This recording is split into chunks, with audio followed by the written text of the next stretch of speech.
that normally wouldn't be assigned to architects or landscape architects. So for example, there's a project in the Arctic all about shifting boundaries and the pressure that the extraction of resources is imposing on local people, local populations. There's a project also in Romania in the gold mines where students are asking what to do with the waste product tailings that are quite huge quantities and nobody really knows what to do with that. There's also a project in the estuary between Germany and Poland. There's a lot of dredging going on in that area. There's a relocation of ports, which is causing quite stress in the social structures around the cities in the area.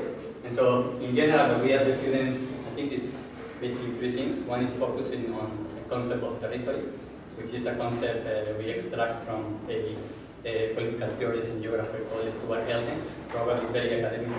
But it's a framework that we use to understand the type of project we work and that in which we include social, cultural, and even political implications. No? So in how the architects can actually be part of that conversation. The second thing is the agency of the architects, which is related to the first one, how architects or landscape architects can be part of that dialogue. No? Normally we are at the very end of the change of the production of space. No? That we normally receive commissions or brief for competitions, and we develop that, but we never design those briefs or we never design those competitions. Normally what you'll see right now will be more those briefs or those brief of competitions that normally we receive. No? And what you see in this project will be developed later on by the students in an MR degree.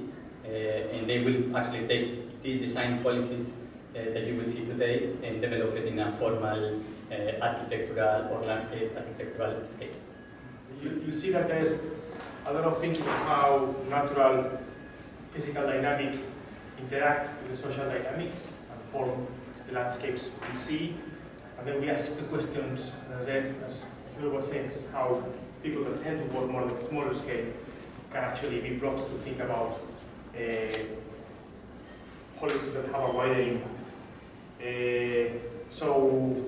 We have a number, well, you'll see 5 presentations, roughly 10 minutes each, and we have comments afterwards. So yeah, we'll start with the first project, cooperative, by as I said before, they are MScs, so there's somebody else that was working with this project from January to June. So generally projects are, there's 3 months training, general training from October roughly to December.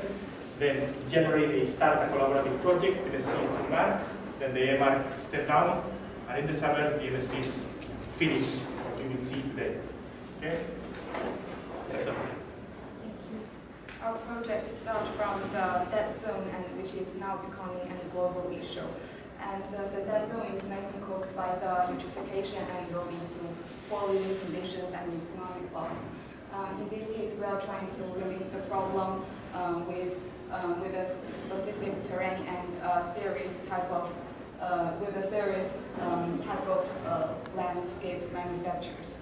And Baltic Sea can be the largest dead zone in the world, and it is mainly caused by the nutrient from the. Can you speak about it a bit louder? Yeah, and the dead zone in the Baltic Sea is mainly caused by the eutrophication, and the eutrophication can be a result from the nutrients of the farmland and of the heavy marine activity. And algal bloom is one of the most significant feature of the dead zone. And the eutrophication, apart from the algal bloom, the eutrophication can also cause serious consequences like the biodiversity decrease and the massive economic loss. So when the economy was affected, the Western Baltic countries start to trace back the nutrients, and they start to consider that the Eastern Baltic has generated too much pollution. But the fact why the Eastern countries has generated too much pollution is that the Western country has shifted their national agriculture to the Eastern countries and built some multinational companies. And so as a result, the Eastern country are forced to take the responsibility of the nutrient generation, and the local farmers and the local farm are limited because they are not competitive compared to the multinational company. Poland can be a country that generated the largest amount of the nutrients, and is often be in the center of the regional conflict. The agriculture in Poland is a very important industry. More than 1/3 of the population are engaged in agriculture.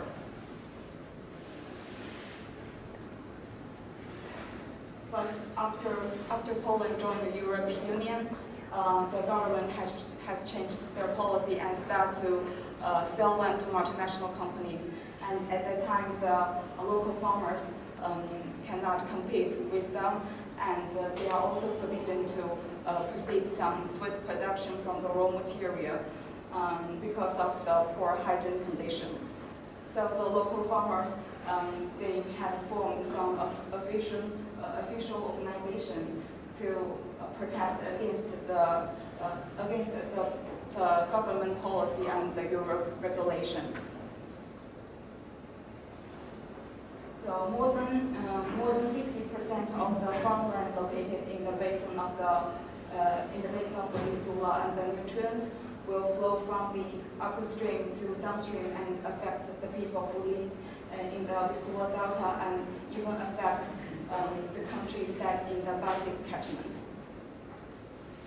So the Vistula Delta can be a place where all nutrients get together, and this gives us an opportunity to deal with this problem. And when we have a look at the formation of this delta, we can see at first this area is still a part of the Baltic Sea, and then as the sediment accumulation, the Vistula Delta start to grow constantly. But now this area is still in a low elevation, which is below the sea level and below the riverbed.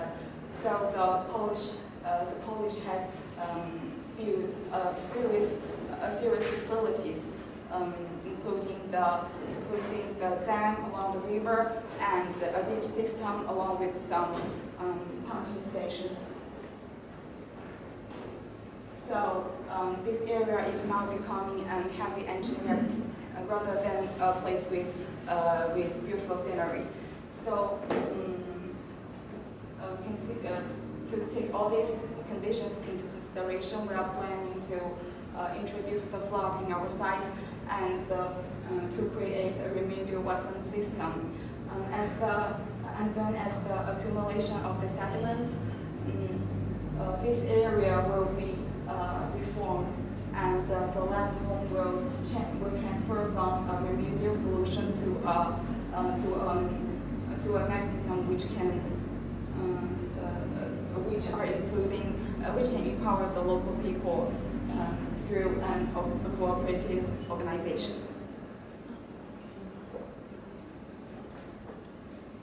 Initially, we need to find the proper place for the wetland system, so we took the social facilities as the positive element, and the place where it's close to the ditch system and pumping station will be more suitable for the wetland deployment.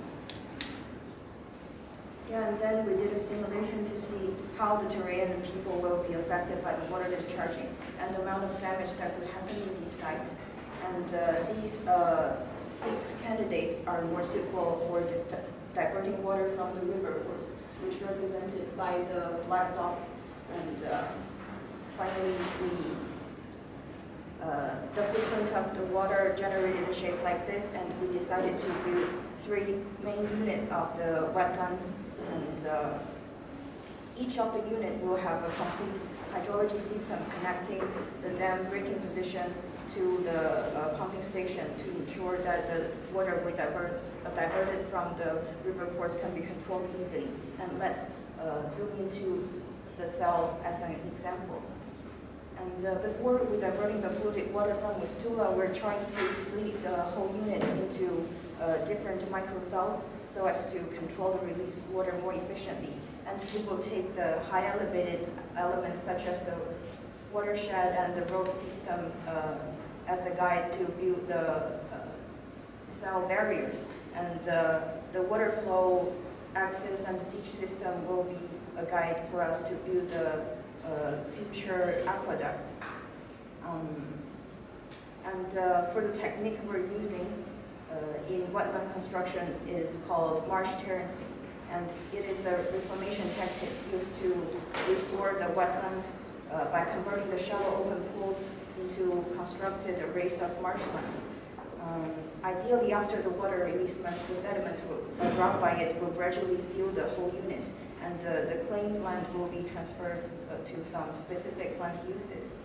And these sections shows a process of the sediment accumulation through years.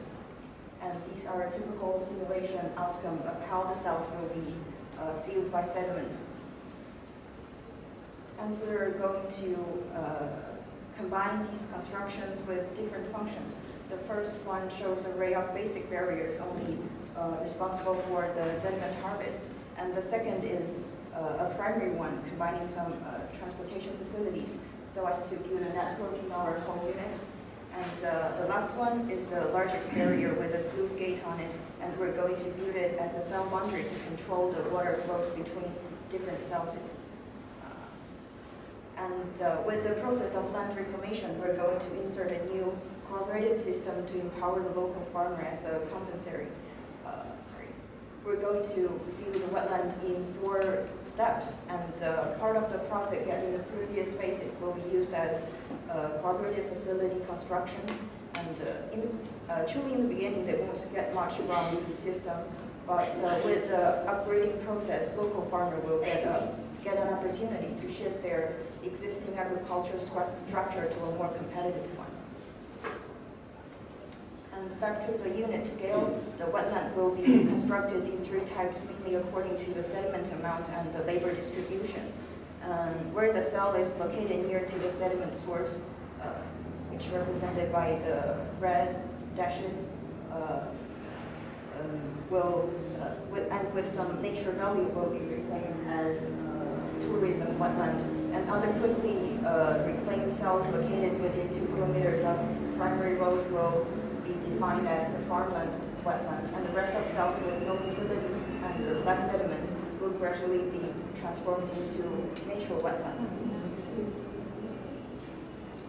So for the first type, the tourism wetland, we're going to construct some of the isolated island and a winding shape of bank so as to offer the visitors several different landscapes. And for the agricultural area, the sediment will be formed into a more geometrical shaped plots for the operating convenience. And in the first stage, the reclaimed land is not thick enough to grow wheats and rice, so we're going to introduce a floating farm in those blue areas and as a temporary compensation. But this form of farming needs an intensive human work, so it will only be applied in the cells that are close to the villages. And the last one is the natural wetland. Only some subtle interventions will take place in this type of wetlands to make sure the water will flow in a zigzag way and the nutrient will be thoroughly dissolved by the plants. And after applying the strategies in the whole area, it will generate a landscape like this. The lighter green dots represents the land restored in the early phases, and the darker ones are recently reclaimed area. After the process finished, the wetland can dissolve approximately 1,010 of nutrient per year, and the farmers will get a new form of material producing. This network shows what happens in the different constructing phases. Firstly, only a small portion of the land will be reclaimed, so only vegetables and rapeseeds are suitable for planting on the site. With the time passing by, more land and more agricultural species will be added to this area, and the profit getting from the floating farm could be used as facility upgrading. And we're going to shift a large portion of the original farmland into dry cultivating area that represented by the red dots because of the famous ray vodka that produced in Poland. And the highly processed product will bring the local farmers more opportunities and profits. So starting from the idea of dead zones, we're trying to produce a guideline for the small farmers who live in this polluted area and try to help them to deal with the nutrient problem, and at the meantime reverse this condition as a chance of manipulating the land territory. So as to transform the intervention from a remedial point of view into a productive landscape. Although it will be a long period of time, but in the end, small farmers can use this design guideline to build a productive landscape and get some benefit from it. That's all. Thank you. Or is it a tailing that lasts on the earth forever? According to the report, all the gold ever extracted can be fit into a 20-meter cube. So this means the tailing generated till days can cover this much of the Black Sea.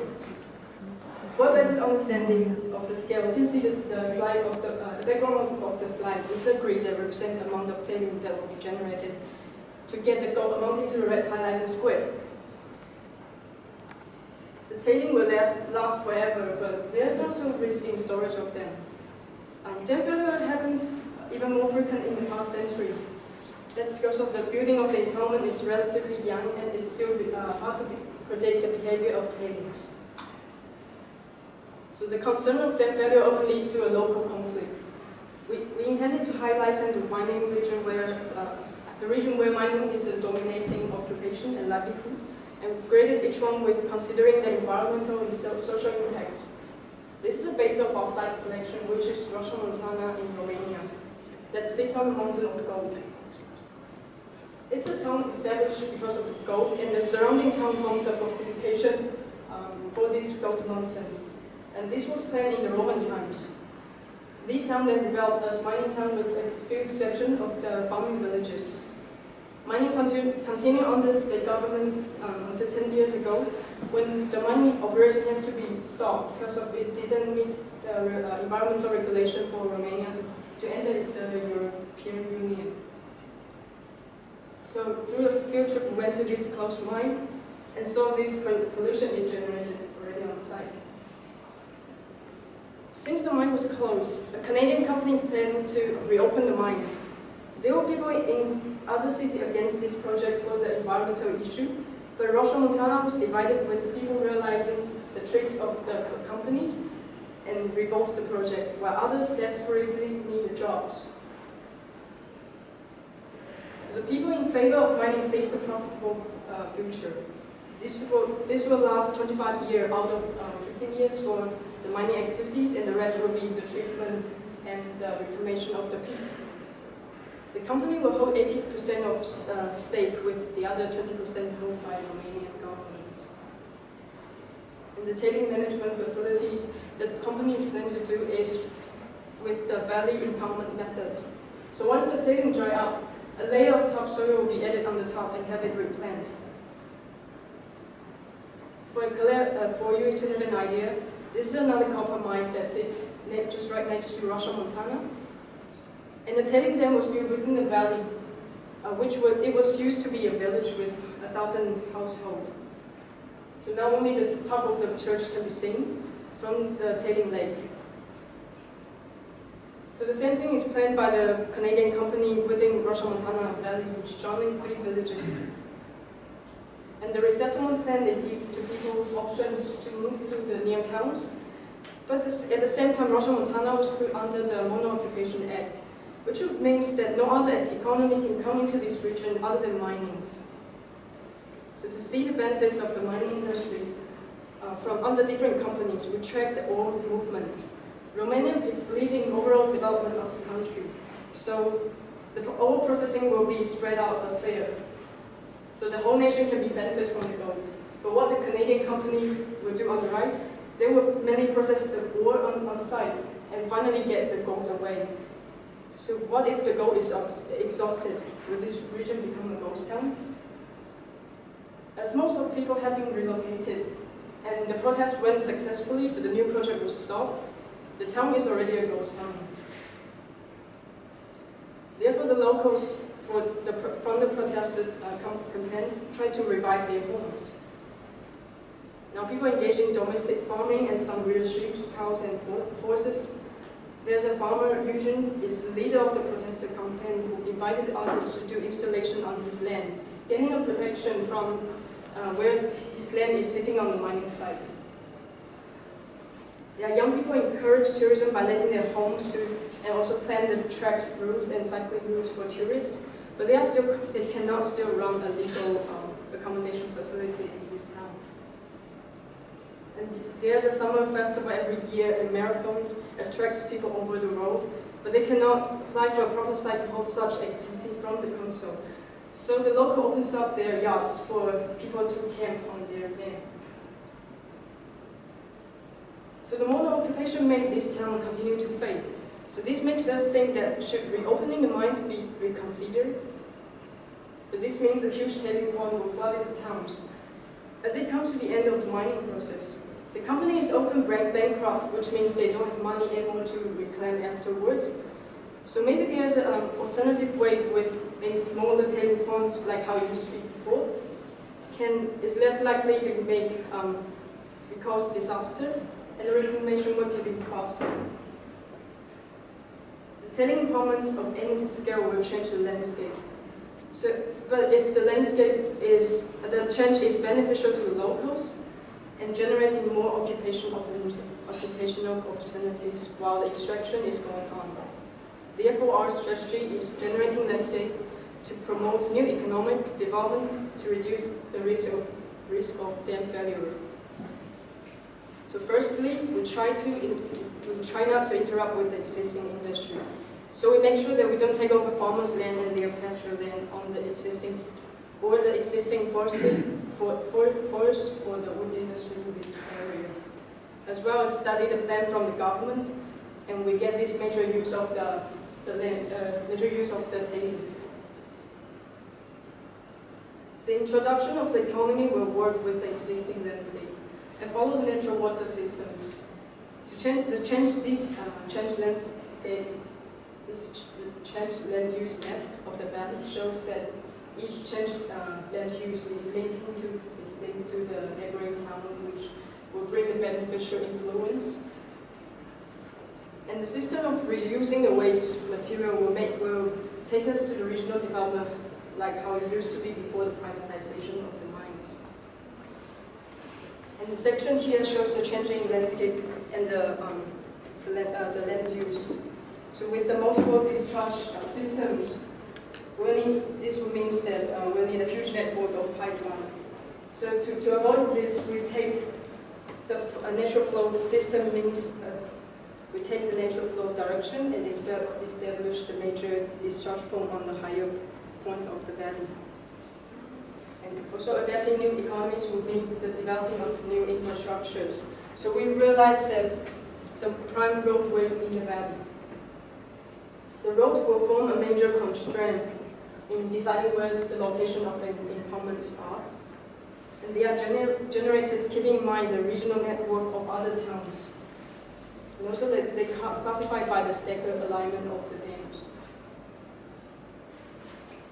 Slope is a topography, which is the guiding factor, and we're doing it with the help of the models. So firstly, we created a grid and developed them into cells. And this will then be grouped according to different slope. So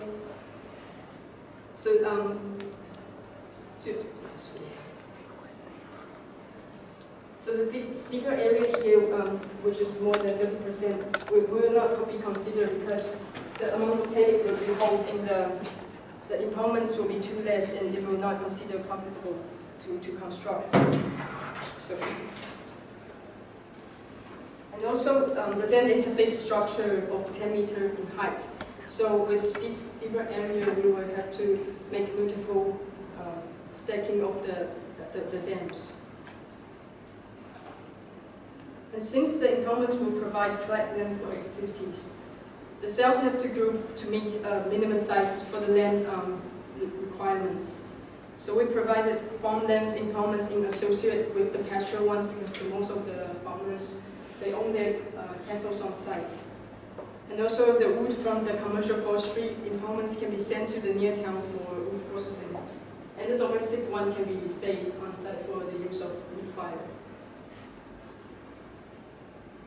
So the reason for selecting algae as one of the new economies that is because of algae has been used for as a cleaning agent for to treat the chemical toxicity of the tailings.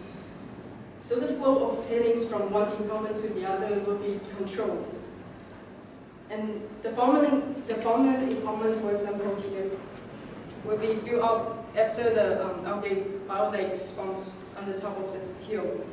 And for the forestry impoundments and other farmland impoundments for non-edible crops, the tailing can be filled up directly from the processing plant after treated. So, and these biolake will then be a tourist attraction, just like the mining lake from the old mines.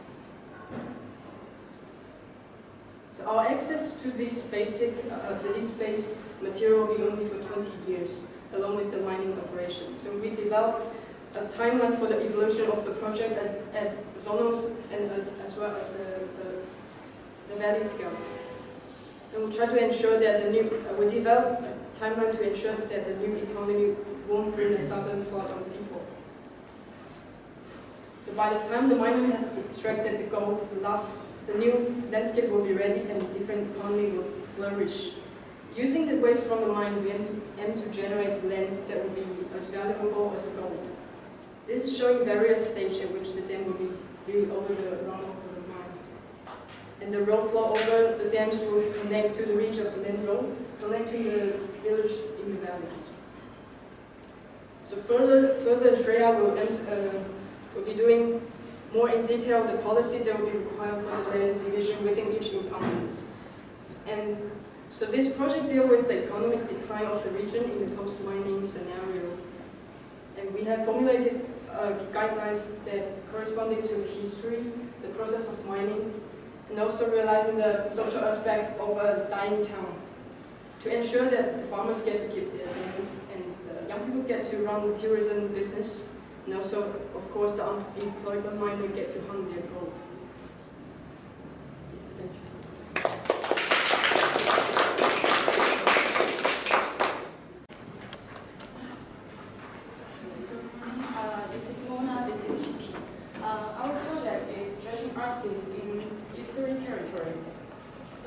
What we're focused on is the dredging problem in the history and try to, by relocating board, use the dredging settlement to find a new way to deal with this problem.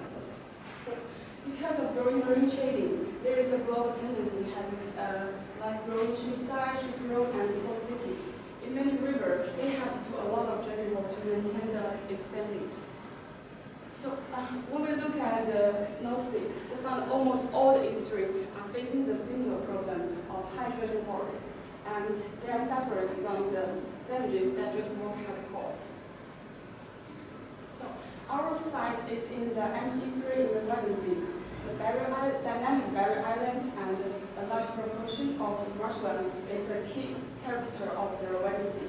And this barrier island will protect the coast from the storms and high tidal energy. And the sediment circulation will happen behind the islands. So our site is an estuary, is in the border between the Netherlands and Germany. And many large shipyard and ports are in here. And because of high dredging work, the sediment concentration in here is super high. So it's also called as Yellow River.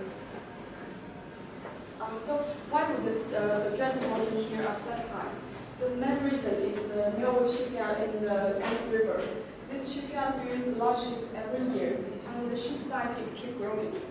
But the Ems River is totally not enough for the huge ship to go through. So in order to maintain these ships to sail out of the estuary, they have to do a lot of the dredging work. They have to keep deepen and widen the river, and that costs a lot of dredging work.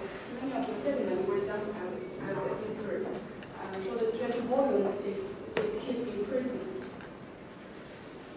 why would the dregging work in here are such an urgent problem? The main sad effect that it causes is tidal flooding. Because of river deepening, the tidal range in here have become higher than before. So, which means more tidal energy will be introduced into the estuary. So more tidal flooding will happen in the future. As we predicted, in about 100 years, the flooding plan in here will be doubled. So now the shipyard and ports in here are facing the huge pressure of local environmental organizations that we work. So we have to stop we have to save the dams. We have to stop more dredging work in here. And this, the development of the shipbuilding industry here also reflect the local economic condition. Growing marine chain promote local economy, but it's very strange. The people in those cities are gradually migrate to larger cities. So after we done the interview of the people in the Delta, which is in here, we found two reasons of this problem. One is the low living condition caused by the dredging work. And the major one is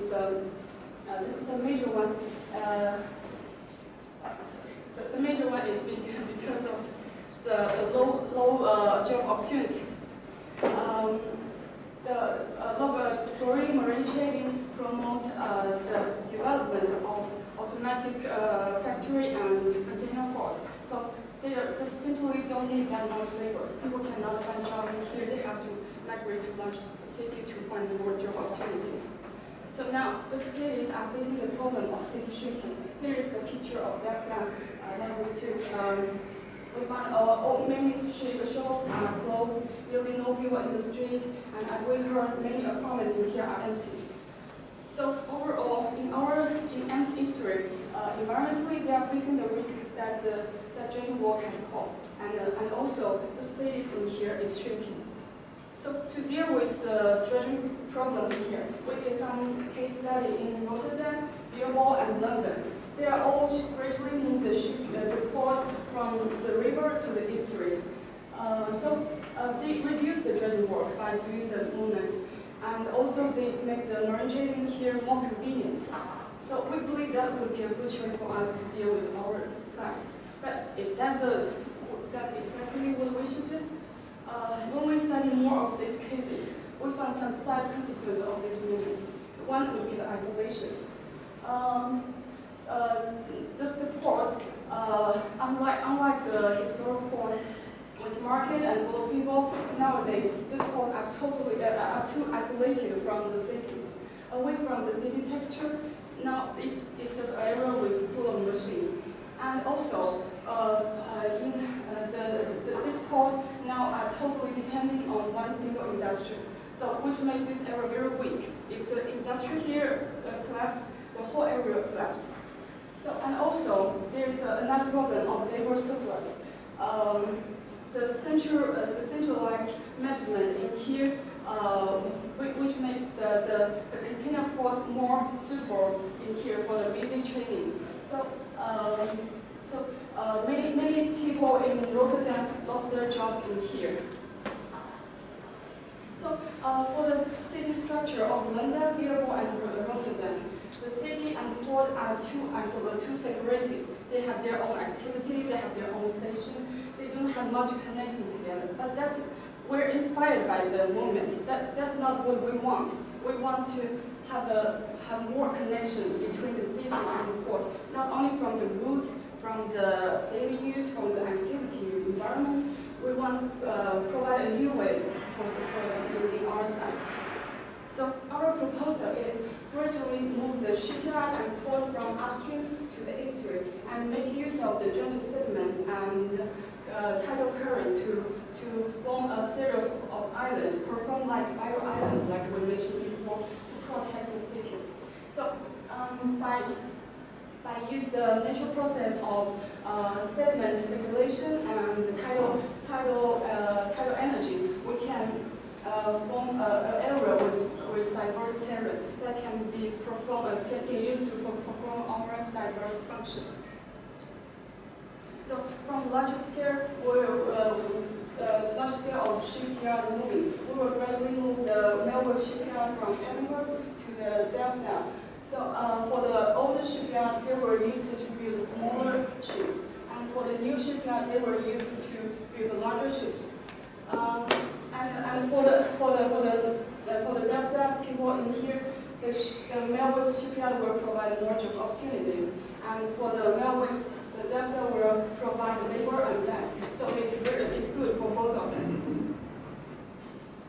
And when we look at the small scale of the geomorphology conditioning here, many sediments were done at the outer estuaries in here, but the tidal current will push them back to the estuary and gradually accumulate at the tidal flood in here. So that would be a good location for us to build a series of islands in here. And in order to make use of these sediment circulations, we have done the two kinds of simulations to see how we can manipulate the erosion process and the deposition process. So the first part, the sediment will gradually accumulate by the end of this 2 bar and form an island behind it. And this island is with the tidal creek. And for this one, we're trying to concentrate the tidal energy. So let the tidal energy to help us to drag the part between the structures. So that can be the potentially used for the ship channel. And also the accumulation area and the height are related to the different tidal range. And as we proposed in this site, we are generating the series island, which can reduce the tidal energy layer by layers. So we simplify the tide in our site at the 3 ranges to build up the catalog. And combined with all these simulations and the study we've done, we came up with the 4 arrangements and to form the island. So these islands in different tidal range, they will have the different proportion of the marshland, land, and the creeks. So it can be can provide the flexibilities for different functions and use. For example, in the first option at the high tidal range, which is at the top one, it will form the continuum island, but with a very shallow creek between these 2 structures. So this can be the potentially for the dense building that have be the industrial and the residential use. And for the second one, we're concentrating the tidal energy to drag the sediment, so it can be the potentially location for the port. And for the third ones, and in the middle tidal range, it will form the creek in the middle, so we can have it for the more close to the nature use. And the last one, we will have the largest proportion of marshland and creek, so it can be the site for the natural reserve. And back to our site, we done this land evaluation to trying to figure out which part can be the good use for the different functions. And we consider the distance to the small channels, the distance to the existing network, and the land use and the population density to have this value map. And for example, the top and the bottom part, which is more close to the existing port and the factories, will be more better for the location for the port and the shipyard here. As we mentioned, in the first layer side, we will have the largest tidal energy, so it can help us to form the higher land and more consolidated land for the use. So the functions will actually focus on the first layers, and with the and after the first layer start to accumulate, and it will gradually reduce the tidal energy. Then we start to introduce the second layers, so we can have the more marshland and the tidal creek here, and we are going to introduce the wetland park and the tourism site, which is more close to the nature. And for the third layers, we will have the lowest tidal range, and it can form the more marshland and the tidal creek. So it can be the potential for the natural reserve. And so this is the later stage what we will have. In this one, the port cities and the functions will focus on the edges of this intertidal area. And the port we are located here. here is no longer an independent part from the city activities. So it makes the use of with the different function, and this link, the transition of this link is also related to the different land we have. So this one is the typical sections we cut from our side, and from here, which linked to the main part, we will have the factory industrial area, and with the trend from the topography, we will introduce the residential, and it will form a creek between these two structures, and this creek can be will provide a better, more close to the nature environment. That can be the marshland park and the leisure block. So this is another section we cut from the port. And this one is the cut from the more close to the residential and the tourism value site. So in general, with the global increasing trading, the existing port expandings that are actually cutting the relationship between the cities and the port activities. And all these port cities have a very strong relationship between from the historically speaking, they have very strong the link between the port activities and people's life. So what we are trying to do is to relink the cities and the port activities. So we are providing a mixed functions when the port cities are developing.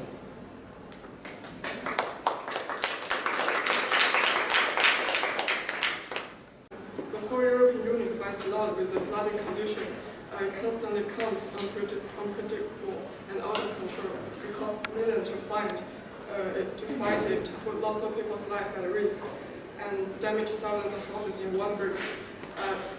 For example, between 1998 to 2009, there are 230 recorded flood events. Although all the governments around the European Union have published different flood schemes one by one, in their own country, they still didn't receive much payback. The biggest problem lies on that the decision makers tend to build flood defense, which only deal with the flood when it comes, or build health structure like dams, which help to release a certain amount of water, and it seems to be helpful from first glance, but still don't remove the problem from the root. UK has a long history of suffering from flood. The constant argument of the relationship between the causes like global climate changing or the actions of what government have done doesn't help to provide with a more helpful solution by ignoring the social, economic, and territorial structures behind this flood mechanism that in fact help it to work. We choose UK as our project site and focus on one catchment called Severn to study deeper into the mechanism. Severn catchment has the longest river in Britain. Its overall area is approximately 11,000 square kilometers.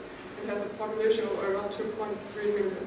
Charles Groves and Brian Edwards are two farmers whose farmland are one part of this big catchment. Although their farmland are just about 20 miles away, they didn't know each other before. So when looking into the flood mechanism of UK, it appears that the historical flood map becomes more as human activities increases, while several major events which cause significant changes in production ways and geographical pattern. For example, Charles Groves' farmland is a family inherited property. The landowner keeps selling or buying plots from time to time. The ownership of these plots change between neighborhoods. They first come with relatively large plots until being modified into smaller ones, responding to the Agriculture Act in 1976. Then become merged and become much bigger again recently.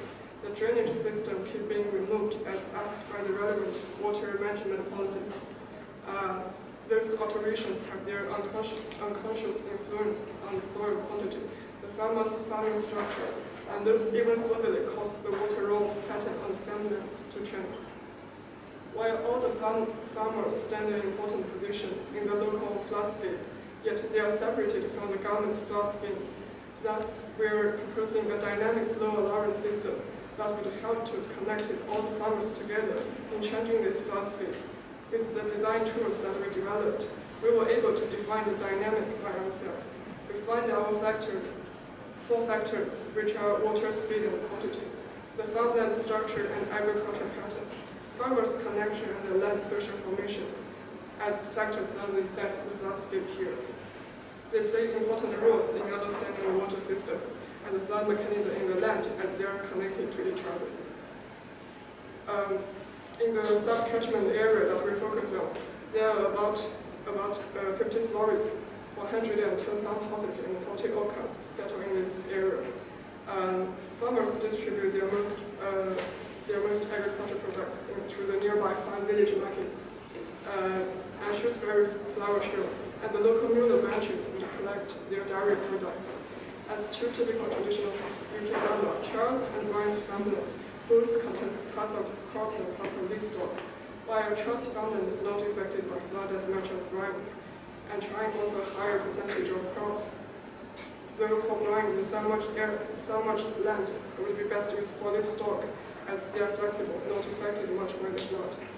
These effects cause Charles' farmland being more controllable, and he earns more profits from his land than Brian's. What upstream lands are made of affected the downstream land of their different quantity and the speed of water that arrive at the port. Comparing the mapping of each constitute of different nodes and their flow index gives a clear idea of the flood consequence along the river. When comparing a downstream node's flow index to its upstream one, we know that to reduce the 4 times larger amount of the flow, the 2% woodland that has been shrunken would play a significant role. Looking into more details, it is a different type of land that has a different ability to absorb water. The woodland have better ability on grassland. During the farming process, all animals in the machine or farming way that change land's pattern are all participants in this landscape that both on Charles and Brian's farm. As agricultural activities change, the raw index of each plot changes accordingly. Mapping of the current landscape tells us a condition of the sub-catchment area. We were able to tell which area have a higher speed or larger amount of water, which areas ovulate. The argument of our dynamic alliance flow system lies on how our proposal of this landscape map, as where we suppose should be fast but have not, which area should have a lower amount of water yet they have not. When thinking about flooding, we argue that water has their own territory. They negotiate with every feature on this land they pass by. They are modified by each other to form this landscape. Thus we think, to deal with the flood is not just to reduce water, it's more about controlling the water responding to each land's request. We set our rules for areas like urban land or environmental sensitive area which have higher speed and lower quantity, so that water don't stay too long and cause damages. If we are able to reduce the water when there are still minimal forms before they converge into bigger massive floods, each farmer's decision, we wouldn't need to deal with this massive flood. Each farmer's decision on their land will change this kind of minimum forms, while the current fact is farmers work isolatedly. Even they are territorially connected by flood mechanism, they are still separated socially, and they are also isolated with the government's flood schemes, while they are big important role that should have been participants in this process. The target of our dynamic alliance system is to make each part both territorial and socially connected. We proposed 8 techniques to be implemented into this system. They all have different capacity, like either to fasten, lower down, or water speed, or to store the water at various scales, such as agroforestry that helps to absorb soil water, offline storage that contributes to store water and reduce the amount for some time, windex and levees that helps to fasten water. They are able to be taken into different sites as agriculture will be able to implement it into multiple areas upstream, while online flow storage would be suitable for downstream. They have different controllable and flexibility as they are either more fixed or more dynamic. Those various features of the techniques make our proposal dynamic flow water system diverse. Farmers being one part of the system, designers make this core role of landscape changes a lot. Inviting the local farmers to join our design process allows them to make their own decision based on their own conditions. After this kind of each farmer spontaneously decision making on the agroforestry and offline storage, catchment manager would be the decision maker in deciding the scales of the levees, windex, and online storage. The design process from upstream to downstream follow the runoff landscape and help to evaluate water runoff to make the decision on the size and location of the next stage of techniques. To make the dynamics of our system work, we need to encourage as much as farmers to join this move. Thus, we want to provide a land negotiation strategy as a tool to convince farmers. In this system, we bond upstream farmers and downstream farmers together. They still share the profit groups from the system and benefit its ability to reduce flooded area. For example, a downstream farmer's farm and value is not as high as the upstream ones because of the flood. So in our system, a downstream producer such as Brian is able to rent the ownership and the usage right of relative farmers on his upstream, such as Charles Patrick.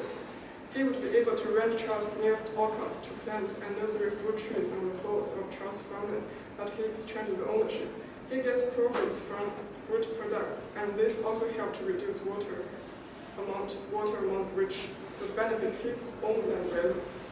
At the same time, Charles would be able to choose to get parts of Brian's profits, or he would rent the ownership of some of Brian's flooded plots as they are cheaper than normal lands. This map shows the nearest orchards to each farm and the farmers' relatively connected upstream downstream farmers' relation. Ideally, with the design tools that we develop, farmers should be able to select certain plots on their upstream ones. The tool would help to calculate how much they shall benefit from this area of the land, and calculating how much water runoff such intervention would help reduce it, so that they would manipulate with this tool and make their decisions. When millions of farmers make such decisions and upload their data to the online system, catchment manager will know more clear of the newly designed runoff landscape and go on manipulate with the tool to test about their design parts, such as online storage or index. The development of this exchange ownership could happen from little to more between several farmers. They would be able to rent plots from several upstream farmers rather than a one-to-one connections. The plantation of trees would help the livestock profits, as sheep help nursery the trees by eating the redundant leaves on the trees, which also help the trees to grow better. The fruit trees provide shelter for sheep during rainy climate, which help to protect livestock from sickness. As the land being developed yearly, the routine of the orchard's nursery would change at the same time. One fact in this system is that for each farmer, they are both at someone's upstream and at someone's downstream.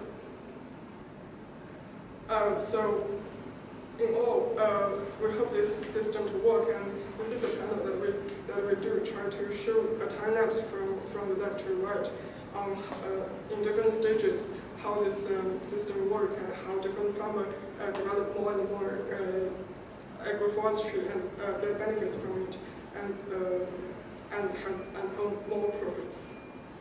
That's it. Thank you.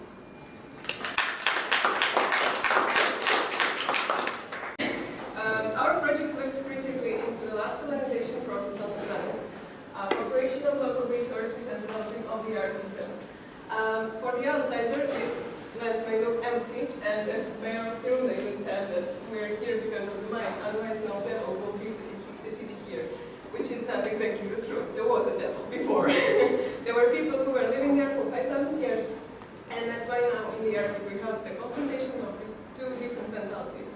And through our project we're going in different scales and we're experimenting with orientation of the maps. That's why we created this tool, may help you to understand the location of the project better. 8 countries are claiming the borders in the Arctic Circle. We are showing in different colors. These countries are part of the Arctic Council, but with different rights. As for instance, Nunavut in Canada, they have their own state, but on the contrary, in Russia, they don't even have their own parliament. Climate changes twice faster in the Arctic than any other part of the world. Ice melts, and that is the open of Northern Sea route, which starts from Japan and climbs through Europe. Infrastructure and shipping routes are increasing more and more, and especially in the summer period. And that causes many conflicts between two different mentalities. One of those people that believe that this land is an empty space, and that means they're popping extraction for ritual, gas, nickel. And on the other hand, we have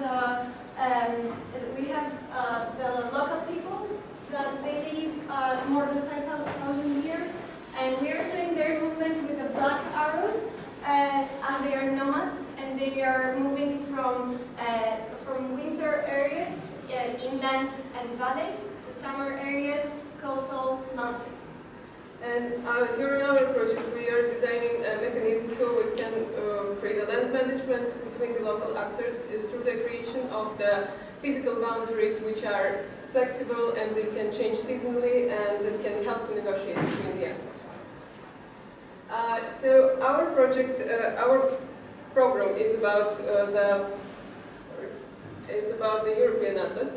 So that's why we concentrated on Sami people that live in Northern Europe in 4 countries now, which are Sweden, Finland, Norway, and Russia. And these people are semi-nomadic and they want to claim their land, and they're stating that they are still here and they want to maintain their culture. However, they were adapted well to the new world, and many of them moved to the cities and they don't even acknowledge them as Sami. And for reindeer herding, which is their main occupation, they use GPS and snowmobiles. We analyzed historical maps to see how the Sami settlements, which are red dots here, they were pushed away by the settlements from Russia, Norway, and Finland, which are white ones, and how the state borders were changing and opening up of infrastructure.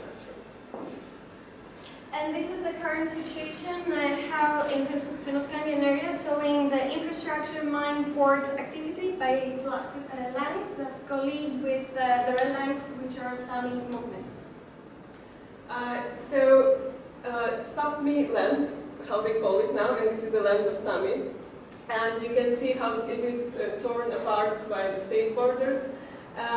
We didn't want to show the border of Sapmi land because this intriguing, they don't have borders themselves, they don't have this notion.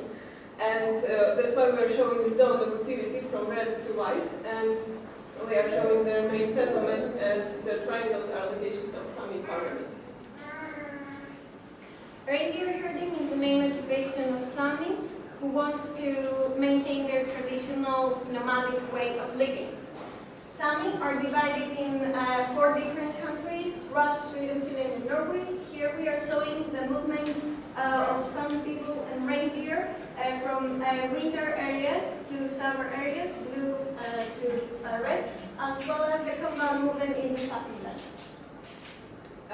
So we zoom into the northmost county of Norway, which is Sør-Varanger, and it was the area of originally the area of Skål Sami, and we analyzed their social formation, which is quite unique. It's the SIDA organization, and SIDA was composed of few families units, and these families units, they were inherited and in a way owned, but their borders, they were always changing and flexible because of seasonal migration, and some of the areas they were shared between the families because of the location of some really important landscape resources, such as river. And also the units, the territories were dependent on the occupation of the family.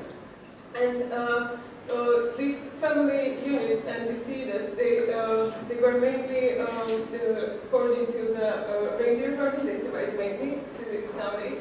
And we analyzed how Sami shifted from intensive herding, which means the smaller plots, to extensive herding with the bigger lands, because they want to have more power and more voice when they are arguing with developing companies. And now we're zooming in Commerce Peninsula. Here in this peninsula, huge conflict happened from 2016 to 2064 ongoing project, showing very wide, will be completed. As it is not an empty space, 2 CEDAs are occupying this land seasonally, one for winter, one for summer. Also in this area of this peninsula, we have calving reindeer area.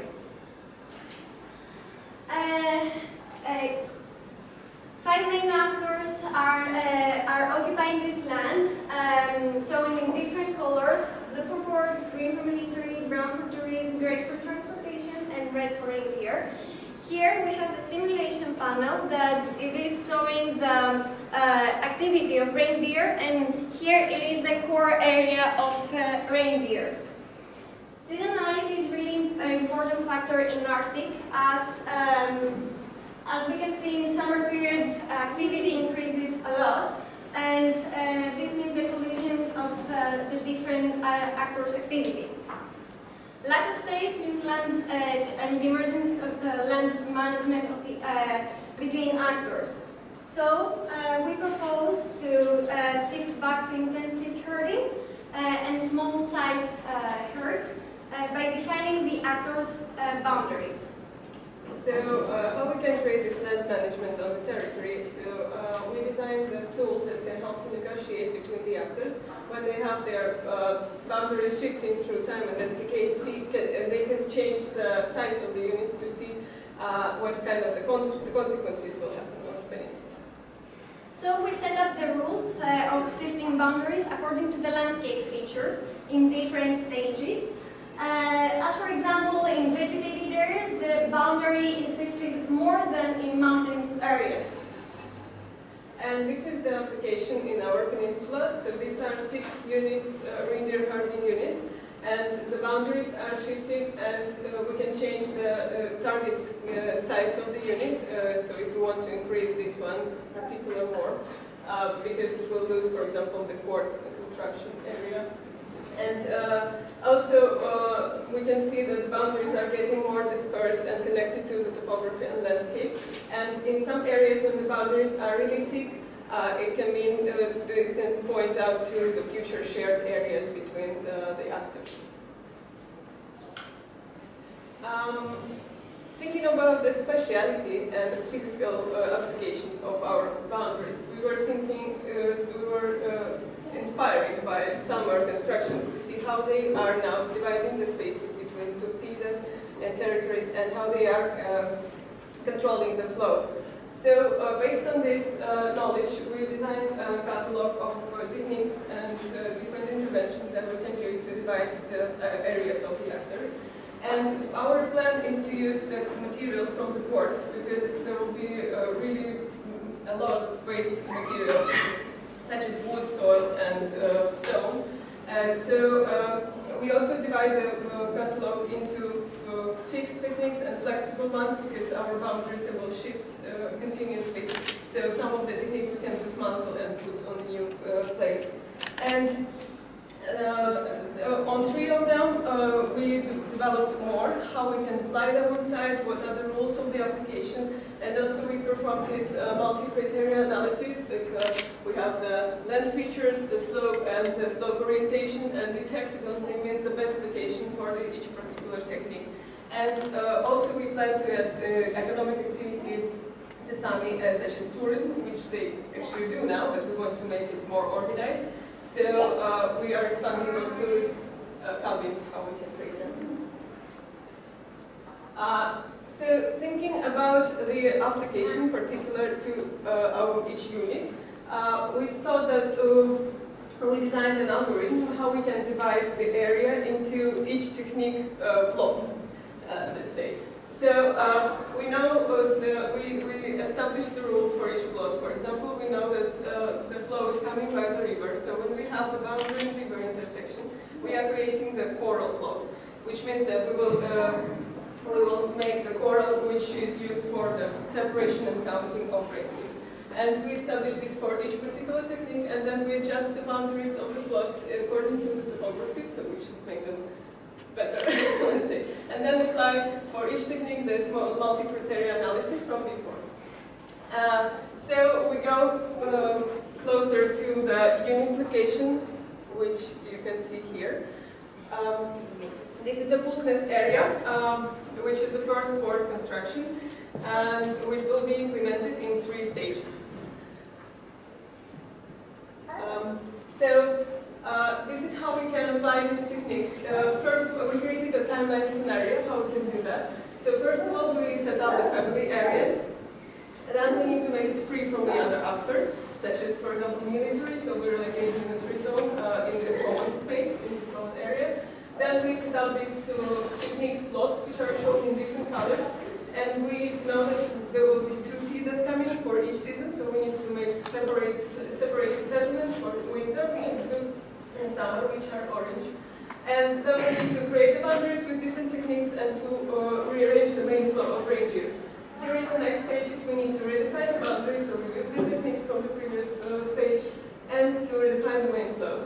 And in the final stage, we're doing the same. And also, in this stage, we're starting to implement the touristic infrastructure, which can be on the boundaries in the mountain areas with the best view. And now we are back to our peninsula and the application of unit organization and technique analysis by catalog to define the 6 units. First of all, we start from the pivot points, which are the Sami settlement areas, which steer the main flow in each state, and we reserve the plots for the next states, which will be the nutritious plots. So, with the introduction of each fourth phase, we have the shift of the boundary. As we can see, we have real-time for operation and adapted to Arctic. That happens because nature in Arctic is not growing as fast as development grows. An old man in our study trip told us, all exploration in Barents Sea will happen. We need to accept it, and we need to learn from the mistakes of the past.